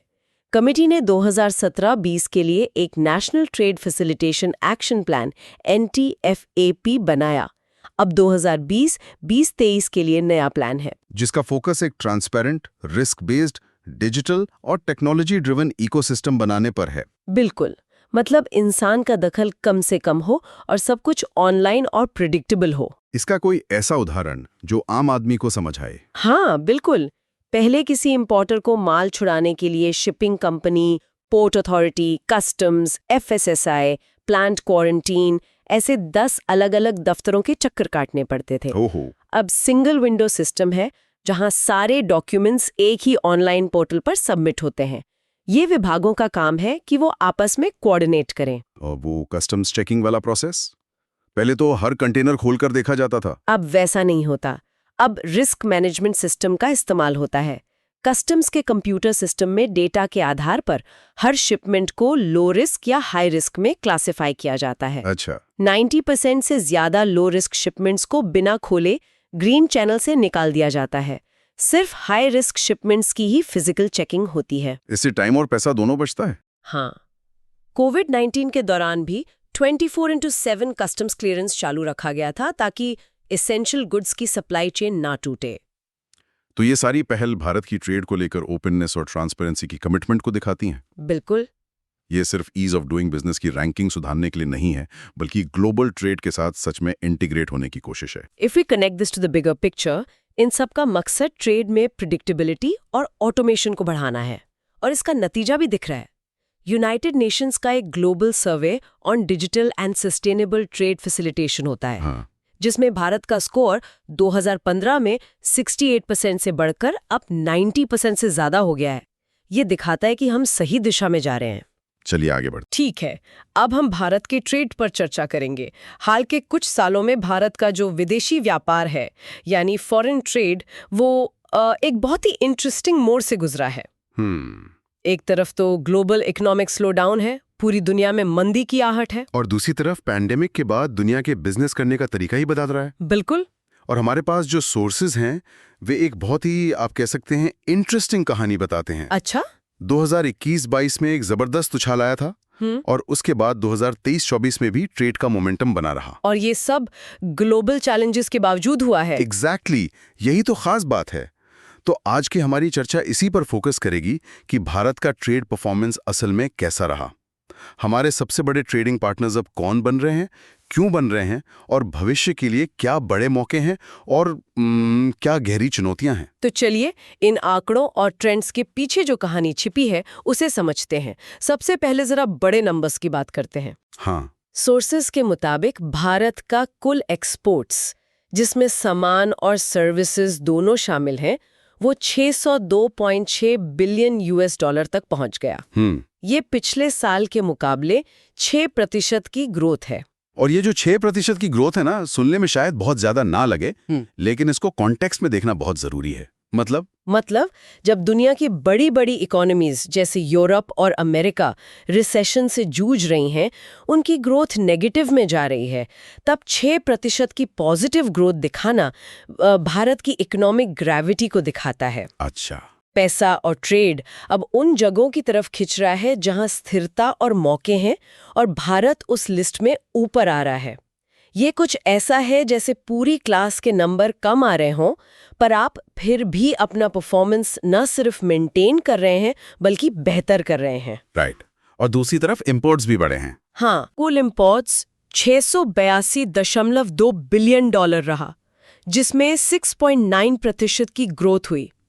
इसका मतलब साफ है कि भारतीय बाजार में विदेशी सामानों की मांग भी लगातार बढ़ रही है। ये एक तरह से डबल एज स्वॉर्ड है ना? बिल्कुल सही पकड़ा आपने।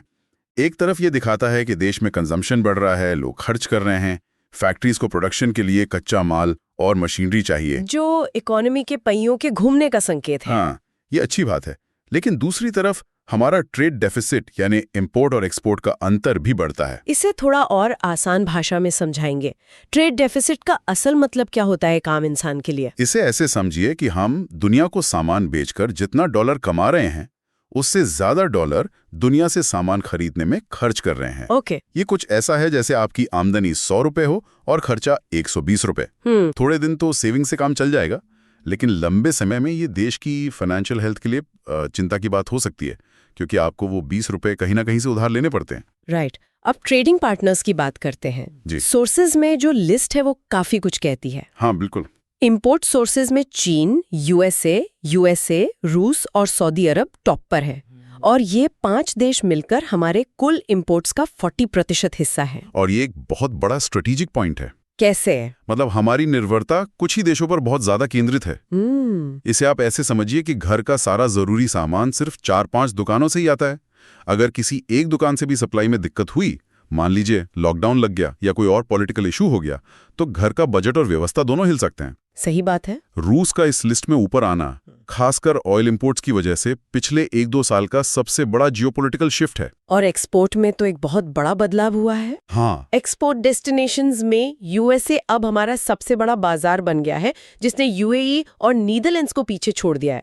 कुछ साल पहले तक ये जगह चीन की हुआ करती थी। एब्सोल्युटली। ये तो एक बहुत बड़ा सिग्नल है। ये सिर्फ एक आंकड़ा नहीं है, ये स्ट्रेटेजिक अलाइनमेंट्स में हो रहे बदलाव का एक ठोस सबूत है। दुनिया भर की कंपनियां और देश अपनी सप्लाई चेन्स को डाइवर्सिफाई कर रहे हैं। मतलब? वो नहीं चाहते कि उनका सारा सामान एक ही जगह से आए। इस चाइना +1 स्ट्रैटेजी में भारत को एक भरोसेमंद पार्टनर के तौर पर देखा जा रहा है। अच्छा। अमेरिका का टॉप डेस्टिनेशन बनना इसी चेंजिंग वर्ल्ड ऑर्डर का एक जीता जागता सबूत है कि भारतीय सामानों की एक्सेप्टेबिलिटी और डिमांड अमेरिकी बाजार में कितनी बढ़ गई है। इस पूरे एनालिसिस में जो बात मुझे सबसे ज्यादा चौंकाने वाली लगी वो ये है कि इन ग्लोबल टेंशन्स के बीच, जिसे सब एक खतरे की तरह देख रहे हैं, सोर्सेज उसे भारत के लिए एक सुनहरे मौके की तरह पेश कर रहे हैं। ये थोड़ा मतलब काउंटर इंट्यूटिव है। चलिए इसे समझते हैं। बिल्कुल। सोर्सेज बताते हैं कि 2 बड़े फैक्टर्स में ग्लोबल ट्रेड को पूरी तरह से बदल दिया है। एक है दुनिया में बढ़ता प्रोटेक्शनिज्म, मतलब देश अपनी इकोनॉमीज को बचाने के लिए इंपोर्ट पर टैक्स लगा रहे हैं। और दूसरा और शायद सबसे बड़ा फैक्टर है साइनो यूएस ट्रेड टेंशन्स। और कोविड-19 पेंडेमिक ने तो इसमें आग में घी का काम किया, जैसा सोर्स में लिखा है। एग्जैक्टली। लॉकडाउन के दौरान जब चीन से सप्लाई चेन्स पूरी तरह रुक गईं, तो दुनिया भर की बड़ी एमएनसीज यानी मल्टीनेशनल कॉर्पोरेशंस को समझ आया कि सिर्फ एक देश पर निर्भर रहना कितना खतरनाक है। सही। एप्पल जैसी कंपनी को अपने नए आईफोन्स की प्रोडक्शन के लिए हफ्तों इंतजार करना पड़ा। तभी से चाइना +1 स्ट्रैटेजी की बात होने लगी, यानी चीन के अलावा एक और प्रोडक्शन बेस तैयार करना। यहीं पर भारत के लिए एक बहुत बड़ी अपॉर्चुनिटी है। सोर्स में एक टर्म इस्तेमाल किया गया है, assemble in India for the world. जी। ये सुनने में मेक इन इंडिया से थोड़ा अलग लगता है। जी। इसका क्या मतलब है? क्या हम सिर्फ चीजों को जोड़ने का काम करेंगे? बहुत अच्छा सवाल है। देखिए, मेक इन इंडिया एक ब्रॉड विजन है, जबकि assemble in India for the world एक बहुत ही स्पेसिफिक टारगेटेड स्ट्रैटेजी है। ओके। ये चीन के ग्रोथ मॉडल से प्रेरित है। चीन दुनिया की फैक्ट्री कैसे बना, उसने शुरू में ग्लोबल वैल्यू चेन्स यानी GVCs का हिस्सा बनकर दुनिया को बदला। GVCs यानी ग्लोबल वैल्यू चेन्स। ये टर्म सुनने में बड़ा टेक्निकल लगता है। इसे आप एक इंटरनेशनल रिले हेज समझिए। अच्छा। एक देश फोन का प्रोसेसर बनाता है, दूसरा स्क्रीन, तीसरा बैटरी, और भारत इन सब को जोड़कर फोन तैयार करता है और फिनिश लाइन तक पहुंचाता है। इस रेस का हिस्सा बनना ही GVC में शामिल होना है। चीन ने शुरुआत में R&D पर फोकस नहीं किया, सिर्फ अपनी विशाल लेबर फोर्स का इस्तेमाल करके असेंबली पर फोकस किया। जैसे एप्पल आईफोन्स पर असेंबल्ड इन चाइना का टैग। बिल्कुल, वो इसका सबसे बड़ा उदाहरण है। भारत भी इसी स्ट्रैटेजी को अपनाकर लेबर इंटेंसिव सेक्टर्स जैसे इलेक्ट्रॉनिक्स, नेटवर्क प्रोडक्ट्स में एक बड़ा प्लेयर बन सकता है। लेकिन क्या इसमें ये खतरा नहीं है कि हम हमेशा के लिए बस एक स्क्रू ड्राइवर इकोनॉमी बनकर रह जाएंगे? मतलब असली हाईटेक इनोवेशन और प्रॉफिट कहीं और ही होता रहेगा और हम बस पुर्जे जोड़ते रहेंगे। ये एक वैलिड कंसर्न है और लॉन्ग टर्म में इस पर ध्यान देना ही होगा। लेकिन शॉर्ट टू मीडियम टर्म में ये स्ट्रैटेजी लाखों नौकरियां पैदा करने का सबसे तेज तरीका है।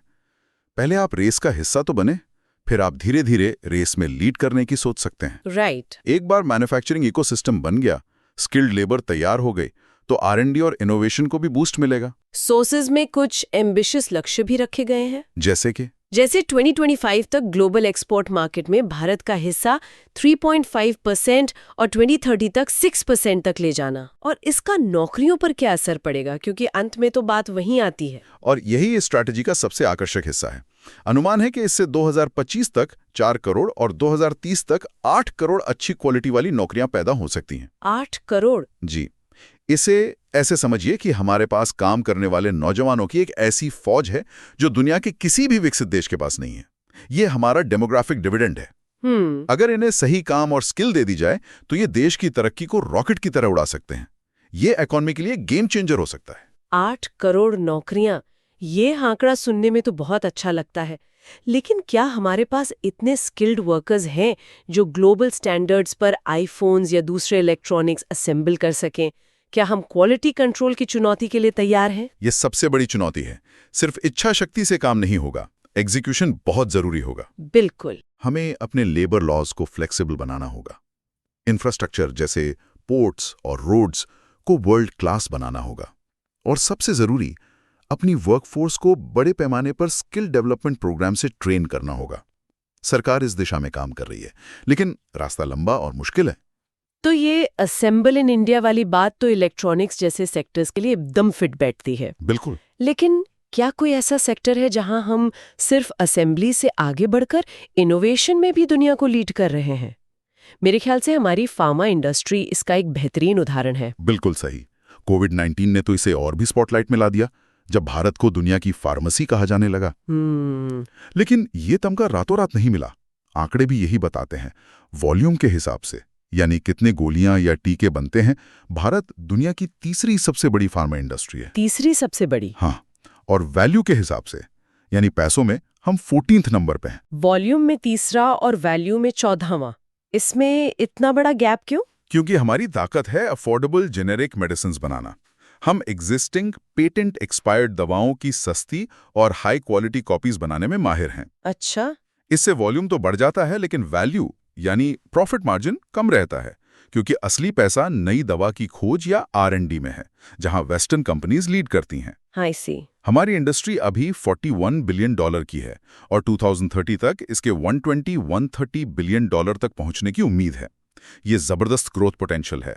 और हमारी ताकत क्या है इस फील्ड में? सोर्स में US FDA अप्रूव्ड प्लांट्स का जिक्र है, जो दुनिया में अमेरिका के बाहर सबसे ज्यादा भारत में है। इसका मतलब है कि क्वालिटी स्टैंडर्ड्स में हम दुनिया में किसी से कम नहीं है। एग्जैक्टली। दुनिया की सबसे सख्त रेगुलेटरी बॉडी US FDA हमारे प्लांट्स को अप्रूव करती है। ये हमारी क्वालिटी का सबसे बड़ा सबूत है। तो फिर चुनौती कहाँ है? या कुछ बड़ी चुनौतियां भी हैं, जो हमारी क्या कहते हैं, दुखती रग जैसी हैं। हमारी सबसे बड़ी कमजोरी, जैसे कि? पहला और सबसे बड़ा, एक्टिव फार्मास्यूटिकल इंग्रेडिएंट्स यानी APIs के लिए चीन पर हमारी अत्यधिक निर्भरता। API मतलब? दवा बनाने का कच्चा माल। मतलब हम गाड़ी बना रहे हैं पर इंजन चीन से मंगवा रहे हैं। वाह, ये तो बहुत सीधी और सटीक एनालॉजी है। बिल्कुल। हम पैरासिटामोल की करोड़ों गोलियां तो बना लेते हैं, पर उसका जो मेन केमिकल इंग्रेडिएंट है वो बड़ी मात्रा में चीन से आता है। ओह। पैंडेमिक के दौरान जब चीन से सप्लाई रुकी थी तो भारत में दवाओं के दाम बढ़ने का खतरा पैदा हो गया था। ये एक बहुत बड़ा स्ट्रैटेजिक रिस्क है। और दूसरा, हमारे फार्मा एक्सपोर्ट्स के लिए हम US के बाजार पर बहुत ज्यादा निर्भर हैं। और तीसरा, जैसा हमने पहले बात की, हम जेनेरिक फॉर्मुलेशंस पर बहुत ज्यादा डिपेंडेंट हैं, जबकि R&D और न्यू कॉम्प्लेक्स फार्मास्यूटिकल्स में हमें और बहुत काम करने की जरूरत है। इन चुनौतियों से निपटने के लिए सरकार कुछ कर रही है? क्योंकि ये तो काफी सीरियस इश्यूज हैं, खासकर नेशनल सिक्योरिटी के लिहाज से। हाँ, सरकार ने प्रोडक्शन लिंक्ड इंसेंटिव यानी PLI स्कीम जैसी पहल शुरू की है। इसका मकसद है कि APIs और मेडिकल डिवाइसेस का डोमेस्टिक मैन्युफैक्चरिंग बढ़ाया जा सके। सरकार कंपनियों को भारत में ही API बनाने के लिए फाइनेंशियल इंसेंटिव्स दे रही है, ताकि चीन पर निर्भरता कम हो। इसके अलावा R&D को भी बढ़ावा देने की कोशिशें हो रही हैं। चलिए, ये तो अच्छी बात है। अब ट्रेड और मैन्युफैक्चरिंग बढ़ाने के लिए फॉरेन इन्वेस्टमेंट बहुत जरूरी है। हाँ। कोई भी विदेशी कंपनी भारत में अरबों डॉलर का प्लांट क्यों लगाएगी? मतलब विदेशी कंपनियों को ये भरोसा कैसे दिलाया जाता है कि भारत में उनका पैसा सुरक्षित है और उनके साथ कोई भेदभाव नहीं होगा? इसके लिए होते हैं bilateral investment promotion and protection agreements, यानी BIPAs।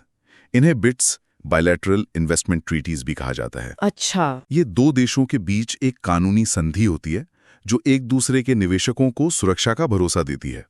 ये सुरक्षा किस तरह की होती है? सोचिए, अगर ये समझौता न हो तो एक विदेशी कंपनी को डर लगा रहेगा कि कहीं सरकार अचानक नियम बदलकर उनका प्लांट बंद न कर दे या किसी विवाद में स्थानीय अदालतों में उनके साथ भेदभाव न हो। बिपा इसी डर को खत्म करके उन्हें एक इंटरनेशनल गारंटी देता है कि उनका पैसा सुरक्षित है। ये सुनिश्चित करता है कि विदेशी निवेशक को भी डोमेस्टिक निवेशक जैसा ही ट्रीटमेंट मिले। ओके। और अगर कोई डिस्प्यूट हो तो उसे सुलझाने के लिए एक निष्पक्ष फोरम जैसे इंटरनेशनल आर्बिट्रेशन का रास्ता खुला हो। भारत ने 1993 से अब तक 84 ऐसे समझौते किए हैं। लेकिन मैंने सुना था कि कुछ मामलों में भारत को हर्जाना देना पड़ा था। हाँ, कुछ पुराने मामलों में भारत को इंटरनेशनल आर्बिट्रेशन में हजारों करोड़ का हर्जाना देना पड़ा। उन्हीं अनुभवों को देखते हुए 2016 में सरकार एक नया, ज्यादा balanced model bilateral investment treaty यानी BIT लेकर आई। निवेशकों के अधिकारों के साथ साथ भारत के पॉलिसी स्पेस को भी सुरक्षित रखता है।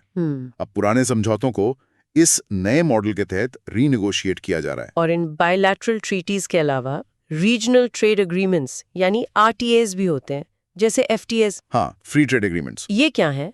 और जब WTO जैसी ग्लोबल बॉडी है तो इनकी जरूरत क्यों पड़ती है? देखिए, WTO के जरिए पूरी दुनिया के 160 से ज्यादा देशों के साथ मिलकर ट्रेड रूल्स बनाना एक बहुत धीमी और जटिल प्रक्रिया है। अच्छा। सालों लग जाते हैं और कई बार कोई नतीजा नहीं निकलता। जैसे दोहा राउंड की बातचीत सालों से अटकी पड़ी है। राइट। इसलिए देश आपस में या कुछ देशों के ग्रुप्स में RTAs कर लेते हैं जो ज्यादा तेजी से होते हैं। ये WTO के नियमों के कंप्लायंट होते हैं, लेकिन जो देश इस एग्रीमेंट का हिस्सा हैं, उन्हें एक दूसरे के बाजार में ज्यादा आसानी से एक्सेस मिलता है। जैसे इंपोर्ट ड्यूटी का कम या खत्म हो जाना। बिल्कुल। केस किए हैं ना। मैंने UAE और ऑस्ट्रेलिया के बारे में काफी सुना था। हाँ, फरवरी 2023 तक भारत 13 FTAs और 6 PTAs यानी प्रेफरेंशियल ट्रेड एग्रीमेंट्स कर चुका था।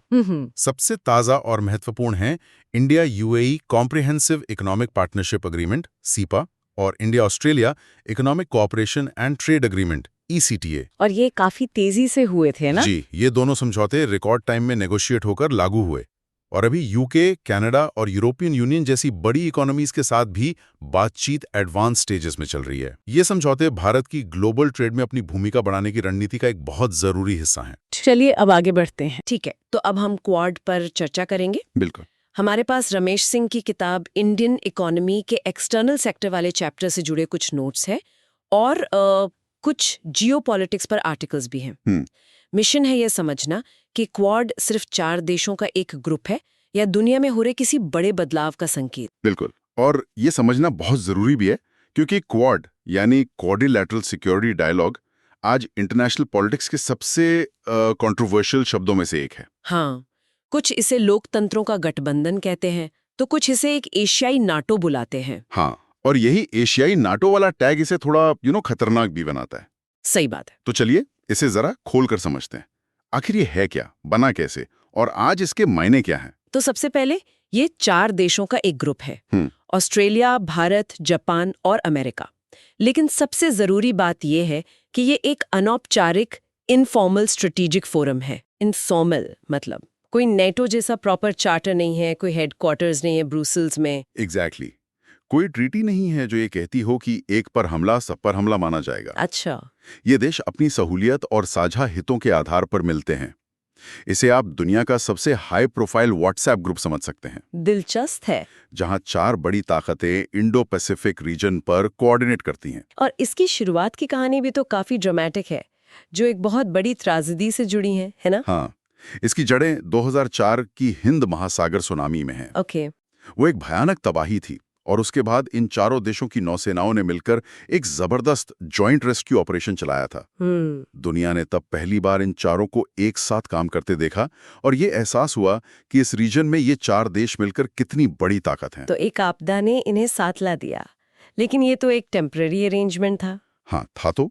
इसे एक परमानेंट ग्रुप बनाने का आइडिया किसका था? इसका क्रेडिट जाता है जापान के तत्कालीन प्रधानमंत्री शिंजो आबे को। अच्छा। रेस्क्यू ऑपरेशन के बाद उन्होंने 2006-07 में arc of prosperity and freedom का एक विजन दिया। मैंने पढ़ा है इसके बारे में। उनका मानना था कि इंडो पैसिफिक में लोकतंत्र को सुरक्षित रखने के लिए इन 4 समुद्री ताकतों को साथ आना ही होगा। लेकिन फिर अचानक सब शांत हो गया। मतलब 2008 से लगभग 2017 तक क्वाड का नामो निशान नहीं था। हाँ बिल्कुल। इसे क्वाड 1.0 का हाइबरनेशन पीरियड कहते हैं।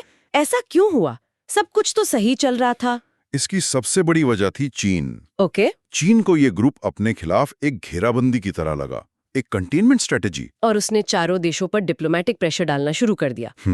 लेकिन यहाँ एक चौंकाने वाली बात है जो ज्यादातर लोग नहीं जानते।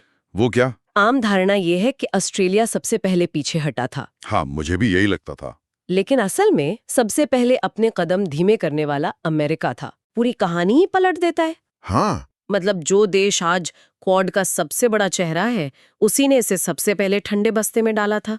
ये तो कमाल की आयरनी है। बिल्कुल। ऑस्ट्रेलिया तो 2008 में फॉर्मल रूप से हटा, लेकिन अमेरिका ने पहले ही सिग्नल दे दिए थे। क्यों? उस वक्त जॉर्ज बुश प्रशासन को ईरान पर प्रतिबंध लगाने और नॉर्थ कोरिया के साथ न्यूक्लियर डील करने जैसे मुद्दों पर चीन के सपोर्ट की जरूरत थी। अच्छा, तो ये बात थी। उन्हें लगा कि क्वाड को आगे बढ़ाने से चीन नाराज हो जाएगा और उनके ये बड़े स्ट्रेटेजिक गोल्स खतरे में पड़ जाएंगे। मतलब बाकी इंटरनेशनल मुद्दों के लिए अमेरिका ने क्वाड का बलिदान दे दिया, एक तरह से स्ट्रैटेजिक कॉम्प्रोमाइज कर लिया। एग्जैक्टली। लेकिन फिर 2017 में क्वाड दोनों का वापसी हुई, और इस वापसी का कारण भी आयरनिकली चीन ही था। कैसे? मतलब चीन ने ही इसे खत्म करवाया और चीन ने ही इसे वापस जिंदा कर दिया? एक तरह से हाँ। 2017 तक चीन का रवैया बहुत आक्रामक हो चुका था। सही बात है। साउथ चाइना सी में उसकी दादागिरी, भारत के साथ सीमा पर तनाव, ऑस्ट्रेलिया के साथ ट्रेड वॉर, ये सब घटनाएं तो हुई थी। इन सब ने चारों देशों को एहसास दिलाया कि अब चुप बैठना ऑप्शन नहीं है। उन्हें चीन को काउंटर बैलेंस करने के लिए एक प्लेटफॉर्म चाहिए था, और क्वाड से बेहतर क्या हो सकता था। और शायद अमेरिका में डोनाल्ड ट्रंप के आने से भी माहौल बदला होगा। उनकी चीन के खिलाफ जो प्रोटेक्शनिस्ट पॉलिसीज थी। निश्चित रूप से। साइनो यूएस ट्रेड टेंशन ने दुनिया की जियोपॉलिटिकल इक्वेशंस को ही बदल दिया। अचानक चीन को रोकना अमेरिका की सबसे बड़ी प्राथमिकता बन गया, और फिर क्वाड का रिवाइवल धीरे धीरे शुरू हुआ। 2019 में पहली बार इन देशों के विदेश मंत्री मिले। ओके। लेकिन असली सिग्नल 2020 में गया। आप मालाबार एक्सरसाइज की बात कर रही हैं? हाँ, जब ऑस्ट्रेलिया ने भी मालाबार नौसैनिक अभ्यास में हिस्सा लिया। राइट। 4 देशों की नौसेनाओं का एक साथ हिंद महासागर में अभ्यास करना चीन के लिए एक सीधा संदेश था कि ये सिर्फ बातों का ग्रुप नहीं है। इसके बाद तो लीडर्स लेवल पर वर्चुअल और फिजिकल समिट्स का सिलसिला ही शुरू हो गया। और जाहिर है चीन को ये सब पसंद नहीं आ रहा होगा। उनका क्या कहना है इस पर? चीन इसे लगातार छोटा दिखाने की कोशिश करता है। अच्छा। उनके विदेश मंत्री ने तो इसे समुद्री झाग, मतलब ओशन स्प्यूम तक कह दिया था। समुद्री झाग? हाँ, कि ये बस हेडलाइन बनाने की कोशिश है जो जल्दी गायब हो जाएगी। लेकिन अंदर से वो इसे एक एशियाई नाटो के तौर पर ही देखते हैं, जो उन्हें रोकने के लिए बनाया गया है। तो चीन इसे समुद्री झाग कहकर खारिज करने की कोशिश कर रहा है, लेकिन ये सिर्फ 4 देशों की कहानी नहीं लगती। नहीं है। ऐसा लगता है जैसे ये दुनिया में हो रहे किसी बड़े बदलाव का एक हिस्सा है। आपने बिल्कुल सही नब्ज पकड़ी है। क्वाड का दोबारा जिंदा होना किसी एक देश की वजह से नहीं है। तो फिर? एक बड़े ग्लोबल शिफ्ट का लक्षण है, और वो शिफ्ट है डीग्लोबलाइजेशन का। डीग्लोबलाइजेशन? दुनिया की बड़ी ताकतें अब ग्लोबल सप्लाई चेन्स पर भरोसा करने के बजाय अपने अपने गुट बना रही हैं, और क्वाड उसी का एक उदाहरण है। डीग्लोबलाइजेशन यानी वैश्वीकरण की लहर का पलटना। 90 के दशक से हम सुन रहे थे कि दुनिया एक ग्लोबल विलेज बन रही है, बॉर्डर्स खत्म हो रहे हैं। हाँ। अब ऐसा लग रहा है कि सब अपने अपने दरवाजे बंद कर रहे हैं। मेरा देश पहले वाली भावना बढ़ रही है। सही कहा। इसकी शुरुआत 2008 के फाइनेंशियल क्राइसिस से हुई। उसके बाद से ही विकसित अर्थव्यवस्थाएं संघर्ष कर रही हैं। फिर ब्रेक्जिट हुआ, अमेरिका में संरक्षणवादी नीतियां आईं। राइट। WTO जैसी संस्थाएं कमजोर पड़ रही हैं। दुनिया अब मल्टीलैटरल ट्रेड और इकोनॉमिक इंटरडिपेंडेंस के विचार से दूर जा रही है। हर देश अपने हितों को पहले देख रहा है। तो इसका भारत पे क्या असर पड़ेगा? हमारे जैसे विकासशील देश के लिए तो ग्लोबल ट्रेड और इन्वेस्टमेंट लाइफलाइन की तरह है। देखिए, भारत का एक्सपोर्ट ग्रोथ सीधे तौर पर हमारे ट्रेडिंग पार्टनर्स की इकोनॉमिक हेल्प पर निर्भर करता है। बिल्कुल। और अभी 3 बड़े बाहरी फैक्टर्स हैं जो भारत के भविष्य को तय करेंगे। क्या है वो 3 फैक्टर्स? पहला है शॉर्ट टर्म फैक्टर, वैश्विक ब्याज दरें। खासकर अमेरिका में। ओके। जब भी यूएस फेड अपनी दरें बढ़ाता है तो विदेशी निवेशक भारत जैसे बाजारों से पैसा निकालकर अमेरिका में लगा देते हैं। इससे हमारा रुपया कमजोर होता है और कैपिटल फ्लो पर असर पड़ता है। ये तो हम पिछले 1-2 साल से देख ही रहे हैं। और दूसरा मीडियम टर्म फैक्टर है और ये सबसे चिंताजनक है। वो क्या है? ये है वैश्वीकरण के खिलाफ बदलता राजनीतिक माहौल। जब अमेरिका और यूरोप जैसे हमारे बड़े बाजार प्रोटेक्शनिस्ट नीतियां अपनाएंगे तो हमारे एक्सपोर्ट को सीधे तौर पर नुकसान होगा। जिससे ग्लोबल ट्रेड घटेगा। बिल्कुल। और तीसरा भी है। तीसरा लॉन्ग टर्म फैक्टर है जिसमें 2 चीजें हैं, अमेरिका में डॉलर की मजबूती और चीन की अर्थव्यवस्था में होने वाले स्ट्रक्चरल बदलाव। अच्छा। अगर चीन की अपनी इकोनॉमी को इन्वेस्टमेंट ड्रिवन से कंजम्पशन ड्रिवन बनाने में कामयाब हो जाता है तो ये दुनिया के लिए अच्छा होगा। लेकिन अगर वो ऐसा नहीं कर पाता और उसकी इकोनॉमी लड़खड़ाती है तो उसका असर पूरी दुनिया पर और भारत पर भी बहुत नकारात्मक पड़ेगा। सोर्स में एक दिलचस्प बात कही गई है कि भारत का विस्तार चीन की तुलना में अधिक संतुलित होगा। इसका क्या मतलब है? ये एक बहुत बड़ा दावा है। ये एक बहुत महत्वपूर्ण पॉइंट है। चीन का ग्रोथ मॉडल क्या था? Factory of the world. हाँ, उसने दुनिया की फैक्ट्री बनकर डेवलप्ड कंट्रीज में मैन्युफैक्चर्ड गुड्स का अंबार लगा दिया। नतीजा ये हुआ कि उन देशों में मैन्युफैक्चरिंग की नौकरियां खत्म हो गईं और वहां एक राजनीतिक बैकलैश पैदा हुआ। सही है। वहीं भारत का विस्तार सेवाओं यानी सर्विसेज पर आधारित है। तो इससे क्या फर्क पड़ता है? फर्क ये कि अगर हमारी सर्विस एक्सपोर्ट से विकसित देशों में कुछ नौकरियां जाती भी हैं तो वहां के वर्कर्स के पास बेहतर स्किल सेट होता है और वे आसानी से दूसरी सर्विस एक्टिविटीज में जा सकते हैं। अच्छा, मतलब एक फैक्ट्री वर्कर का वकील बनना मुश्किल है, लेकिन एक अकाउंटेंट का दूसरी कंपनी में काम ढूंढना आसान है। समझी। हालांकि ये भी सच है कि इससे वहां के स्किल्ड वर्कर्स में भी भारत के खिलाफ एक पॉलिटिकल ओपिनियन बन सकता है। तो इस पूरी वैश्विक अनिश्चितता, डीग्लोबलाइजेशन और डॉलर की दादागिरी के बीच भारत सिर्फ बैठकर देख तो नहीं रहा होगा? नहीं, बिल्कुल नहीं। हमारी अपनी क्या स्ट्रैटेजी है? मैंने रुपया में ट्रेड सेटलमेंट की एक पहल के बारे में सुना है। बिल्कुल, ये भारत का एक बहुत बड़ा स्ट्रेटेजिक मूव है। 2022 में आरबीआई ने भारतीय रुपए यानी आईएनआर में अंतर्राष्ट्रीय व्यापार को सेटल करने का एक मैकेनिज्म बनाया। इसका मकसद डॉलर पर हमारी निर्भरता को कम करना है। ये काम कैसे करता है? सुनने में थोड़ा टेक्निकल लगता है, मैं इसे एक सरल उदाहरण से समझाता हूँ। हाँ, बताइए। मान लीजिए भारत को रूस से तेल खरीदना है और रूस पर अमेरिकी प्रतिबंध लगे हैं, तो डॉलर में पेमेंट करना मुश्किल है। राइट। इस नए सिस्टम में रूस का कोई बैंक भारत के किसी बैंक में एक स्पेशल रूपी वॉस्ट्रो अकाउंट खोलेगा। ठीक है, एक स्पेशल बैंक अकाउंट। अब जब भारतीय कंपनी, मान लीजिए इंडियन ऑयल, रूस से तेल खरीदेगी तो वो पेमेंट डॉलर में नहीं करेगी। तो फिर वो उतने ही मूल्य के रुपए उस रूसी बैंक के वॉस्ट्रो खाते में जमा कर देगी। अब उस खाते में रुपए आ गए और जब हमें रूस को कुछ बेचना हो, जैसे दवाइयां, तब भारतीय एक्सपोर्टर को पेमेंट उसी वॉस्ट्रो खाते में जमा रुपए से कर दिया जाएगा। डॉलर पूरी पिक्चर से ही बाहर हो गया। वाह! इसे कहते हैं डी-डॉलराइजेशन। इसके फायदे तो साफ दिख रहे हैं। एक तो डॉलर के रेट ऊपर नीचे होने का टेंशन खत्म। बिल्कुल। दूसरा, उन देशों के साथ भी व्यापार हो सकता है जिन पर अमेरिका ने प्रतिबंध लगाए हों। बिल्कुल। और सबसे बड़ा फायदा है कि इससे रुपए की अंतर्राष्ट्रीय पहचान बनेगी। आज देखिए, ग्लोबल फॉरेक्स ट्रेड में डॉलर का हिस्सा 88% है, जबकि रुपए का सिर्फ 1.6%। सिर्फ 1.6%? हाँ, अगर इस पहल से रुपए का टर्नओवर बढ़कर 4% तक भी पहुंच जाता है तो इसे एक इंटरनेशनल करेंसी माना जाने लगेगा। ये भारत के लिए एक बड़ी छलांग होगी। तो अंत में इस जटिल दुनिया में भारत के लिए आगे का रास्ता क्या है? इकोनॉमिक सर्वे ने कुछ सुझाव दिए हैं, राइट? हाँ, सिर्फ समस्याओं की बात नहीं है, समाधान भी है। हाँ। 4 मुख्य बातें हैं। पहला, भारत को एक नई स्ट्रैटेजिक ट्रेड रोड मैप की जरूरत है। हमें यह स्वीकार करना होगा कि 1990 वाला वैश्वीकरण का दौर खत्म हो गया है। अब दुनिया अलग है और हमें अपनी व्यापार नीति को उसी हिसाब से बदलना होगा। ठीक है। दूसरा पॉइंट सप्लाई चेन से जुड़ा है। हाँ, दूसरा पॉइंट है कि हमें ग्लोबल सप्लाई चेन्स में अपनी हिस्सेदारी बढ़ानी होगी। इसके लिए हमें अपनी ट्रेड कॉस्ट कम करनी होंगी और एक्सपोर्ट कॉम्पिटिटिवनेस को बढ़ाना होगा। आसान भाषा में कहें तो हमारा सामान दुनिया में सस्ता और अच्छा होना चाहिए। तीसरा बिंदु क्वालिटी यानी क्वालिटी पर है। ये तो हम सालों से सुन रहे हैं कि मेड इन इंडिया को बेहतर बनाना है। सही है। इस बार अलग क्या है? इकोनॉमिक सर्वे क्या कोई स्पेसिफिक रास्ता सुझाता है कि ये होगा कैसे? ये सबसे अच्छी बात है। हाँ। कि ये पूरी तरह से हमारे हाथ में है। सर्वे का इशारा इस तरफ है कि अब ये सिर्फ एक नारा नहीं रह सकता। सरकार को क्वालिटी स्टैंडर्ड्स को लेकर सख्त नियम बनाने होंगे और इंडस्ट्री को टेक्नोलॉजी और R&D में इन्वेस्ट करना होगा। राइट। हमें मेड इन इंडिया को क्वालिटी का सिनोनिम बनाना होगा, चीप ऑल्टरनेटिव का नहीं। और चौथा और आखिरी? चौथा बिंदु सरकार और प्राइवेट सेक्टर की भूमिका को साफ करता है। अच्छा। सरकार का काम है गवर्नेंस देना, यानी एक अच्छा माहौल बनाना, और प्राइवेट सेक्टर का काम है world class goods and services बनाना। अगर दोनों पक्ष क्वालिटी और एफिशिएंसी पर फोकस करते हैं तो ट्रेड वॉर या संरक्षणवाद के बावजूद भारत विदेशी बाजारों में अपनी जगह बना सकता है और एक सस्टेन्ड हाई ग्रोथ रेट हासिल कर सकता है। Okay. So we hope you liked our today's discussion on Chapter 16, External Sector in India, of Indian Economy by Ramesh Singh. For more such discussions on UPSC topics, subscribe to the UPSC podcast channel. Dhanyavad. Jai Hind.